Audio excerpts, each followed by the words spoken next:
Так, Санат Hyundai шақырды. Түнгі 2-ден бері машина оталдырамайды екен.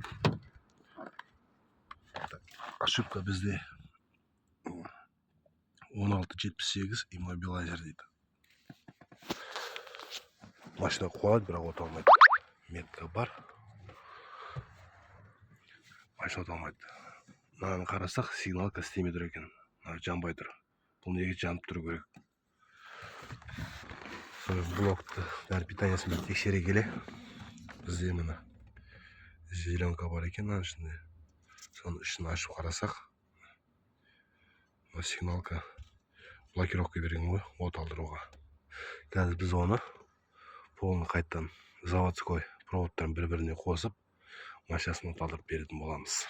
Қалай жаса? 20-шы жылғы Санат.